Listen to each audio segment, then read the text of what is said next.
போதைப்பொருள் பயன்படுத்திய 17 காவல்துறை அதிகாரிகள் பணி நீக்கம். ஜோசித ராஜபக்சவின் பாட்டியாருக்கு வெளிநாடு செல்ல தடை விதிப்பு. நிதி குற்ற புலனாய்வு பிரிவை மீண்டும் நிறுவ தீர்மானம். வவுனியா வர்த்தக நிலையத்தில் இருந்து ஆணொருவரின் சடலம் மீட்பு. போதைப்பொருள் பயன்படுத்திய 17 காவல்துறை அதிகாரிகள் பணி நீக்கம். கடந்த 4 மாதங்களில் கெரோயின் மற்றும் ஐஸ் ரக போதைப் பொருட்களை பயன்படுத்தியதற்காக இலங்கை காவல்துறை 17 அதிகாரிகளை பணி நீக்கம் செய்துள்ளது. போதைப்பொருள் பயன்படுத்தியதாக சந்தேகிக்கப்படும் இலங்கை காவல்துறையின் அதிகாரிகள் பட்டியலை புலனாய்வு பிரிவினர் மற்றும் விசேட புலனாய்வு பிரிவு வழங்கியுள்ளதாக காவல்துறை ஊடக பேச்சாளர் புத்திக மனதுங்க தெரிவித்துள்ளார். சம்பந்தப்பட்ட அதிகாரிகள் பரிசோதனைக்குட்படுத்தப்பட்டு தேசிய அபாய ஔடதங்கள் கட்டுப்பாட்டு சபைக்கு மருத்துவ அறிக்கைகள் அனுப்பப்பட்டுள்ளன. இந்த அறிக்கைகளை அடிப்படையாக கொண்டு சம்பந்தப்பட்ட அதிகாரிகள் காவல்துறையிலிருந்து பணி நீக்கம் செய்யப்பட்டுள்ளனர். இதேபோன்று குற்றச்சாட்டுக்களை எதிர்கொள்ளும் பல அதிகாரிகளுக்கு எதிராக விசாரணைகள் மேற்கொள்ளப்படுவதாக காவல்துறை ஊடக பேச்சாளர் தெரிவித்துள்ளார். அதிகாரிகளின் மருத்துவ பரிசோதனை அறிக்கைகளின் அடிப்படையில் நடவடிக்கை எடுக்க உள்ளதாக மனதுங்க உறுதிப்படுத்தியுள்ளார். இந்த விவகாரத்துடன் தொடர்புடைய மூத்த அதிகாரிகள் மீது கடுமையான நடவடிக்கை எடுக்குமாறு காவல்துறை ஊடக பேச்சாளர் புத்திக மனதுங்க அறிவுறுத்தியுள்ளார். நிதி குற்ற புலனாய்வு பிரிவை மீண்டும் நிறுவ தீர்மானம். நிதி குற்ற புலனாய்வு பிரிவு, சட்டவிரோத சொத்துக்கள் புலனாய்வு பிரிவு மற்றும் மத்திய குற்ற புலனாய்வு பிரிவு ஆகியவற்றை நிறுவ தீர்மானிக்கப்பட்டுள்ளது. குற்ற புலனாய்வு பிரிவின் செயல்திறனை மேம்படுத்துவதற்காக இந்த தீர்மானம் எடுக்கப்பட்டுள்ளதாக காவல்துறை பேச்சாளர் புத்திக மனதுங்க தெரிவித்துள்ளார். மேல் மற்றும் தென் மாகாணங்களை தவிர அனைத்து மாகாணங்களிலும் மாகாண குற்றவியல் பிரிவுகள் நிறுவப்பட உள்ளதாகவும் காவல்துறை பேச்சாளர் குறிப்பிட்டுள்ளார். இதேவேளை நிதி குற்ற புலனாய்வு பிரிவை மீளவும் நிறுவுவதற்கான ஆரம்ப கட்ட பணிகள் இடம்பெற்று வருவதாக பொதுமக்கள் பாதுகாப்பு அமைச்சர் ஆனந்த விஜயபால ஏற்கனவே தெரிவித்திருந்தார். இது தொடர்பான விதிமுறைகள் அடங்கிய வர்த்தகமானி அறிவித்தல் விரைவில் வெளியிடப்படும் எனவும் அமைச்சர் தெரிவித்துள்ளார். ஜோசிதவின் டேசி பாட்டிக்கு வெளிநாடு செல்ல தடை விதிப்பு. ஜோசித ராஜபக்சவின் பாட்டியான டேசி போரஸ்ட் மீது கடவல நீதவான் நீதிமன்றம் வெளிநாட்டு பயண தடை விதித்துள்ளதாக காவல்துறை ஊடக பேச்சாளர் புத்திக மனதுங்க தெரிவித்துள்ளார். பண மோசடி வழக்கு மற்றும் 59 மில்லியன் ரூபாய் கூட்டு கணக்கு தொடர்பான விசாரணைகளை அடிப்படையாக கொண்டே இந்த பயண தடை விதிக்கப்பட்டுள்ளது.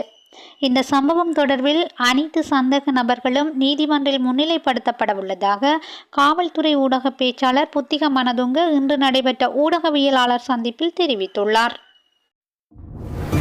பிரதமருக்கும் சர்வதேச நாணய நிதியத்தின் நிறைவேற்று பணிப்பாளருக்கும் இடையில் சந்திப்பு. சர்வதேச நாணய நிதியத்தின் நிறைவேற்று பணிப்பாளர் கலாநிதி கிருஷ்ணமூர்த்தி சுப்பிரமணியத்துக்கும் பிரதமர் கரணி அமரசூரியவுக்கும் இடையில் கலந்துரையாடல் ஒன்று நடைபெற்றுள்ளது. பிரதமர் அலுவலகத்தில் இந்த கலந்துரையாடல் நடைபெற்றுள்ளது. இதன்போது வரி கொள்கை, வரி வருவாயை திறம்பட நிர்வகிப்பது மற்றும் அரசு துறையின் செயல்திறனை அதிகரிப்பதற்கான நடவடிக்கைகள் குறித்து கவனம் செலுத்தப்பட்டதாக பிரதமர் அலுவலகம் தெரிவித்துள்ளது. இது தவிர பிரதான பொருளாதார விடயங்கள் தொடர்பிலும் கலந்துரையாடப்பட்டுள்ளமை குறிப்பிடத்தக்கது. வவுனியா வர்த்தக நிலையத்திலிருந்து ஆணொருவரின் சடலம் மீட்பு. வவுனியா பசார் வீதியில் அமைந்துள்ள வர்த்தக நிலையம் ஒன்றிலிருந்து குடும்பஸ்தர் ஒருவரின் சடலம் இன்று காலை மீட்கப்பட்டுள்ளது. பசார் வீதியில் அமைந்துள்ள நகைப்பட்டறை ஒன்றில் தொழில் புரிந்து வரும் குடும்பஸ்தர் நேற்றைய தினம் இரவு வீட்டிலிருந்து தொழில் நிமித்தம் வர்த்தக நிலையத்துக்கு சென்றுள்ளார். இந்த நிலையில் அவரது சடலம் பட்டறை அமைந்துள்ள மாடி கட்டடத்தின் கீழ்த்தளத்திலிருந்து இன்று காலை மீட்கப்பட்டுள்ளது. சடலமாக மீட்கப்பட்டவர் சாந்தசோலை பகுதியைச் சேர்ந்த 40 வயதுடைய குடும்பஸ்தர் என தெரிவிக்கப்படுகின்றது. சம்பவம் தொடர்பில் மேலதிக விசாரணையை காவல்துறையினர் முன்னெடுத்து வருகின்றனர். தப்பிச் சென்ற காவல்துறை உத்தியோகத்திற்கு உதவியவர் கைது. கல்கிசை காவல் நிலையத்தில் காவல்துறை உத்தியோகத்தர் ஒருவர் T56 ரக துப்பாக்கியுடன் தப்பிச் செல்ல உதவியதற்காக அதே காவல் நிலையத்தில் பணியாற்றும் மற்றொரு காவல்துறை உத்தியோகத்தர் கைது செய்யப்பட்டுள்ளார். கைது செய்யப்பட்ட நபர் கலபிடமட பகுதியில் வசிக்கும் ஒரு காவல்துறை உத்தியோகத்தர் ஆவார். அவர் தலைமறைவான காவல்துறை உத்தியோகத்தரின் நொந்துருளியை எடுத்து மறைத்து வைத்திருந்ததாகவும், குற்றம் நடந்த நேரத்திலிருந்து தப்பிக்கும் வரை தொலைபேசி தொடர்பை மேற்கொண்டிருந்ததாகவும் விசாரணைகளில் தெரிய வந்துள்ளது.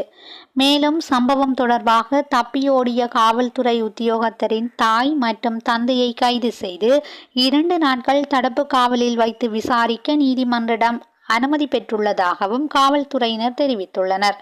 கல்கிசை காவல்துறையில் பணியாற்றிய இந்த காவல்துறை உத்தியோகத்தர் கடந்த 8ஆம் திகதி சாலை தடுப்பு பணிக்காக T56 ரக துப்பாக்கி மற்றும் 30 தோட்டாக்களுடன் காவல் நிலையத்திலிருந்து வெளியேறியுள்ளார்.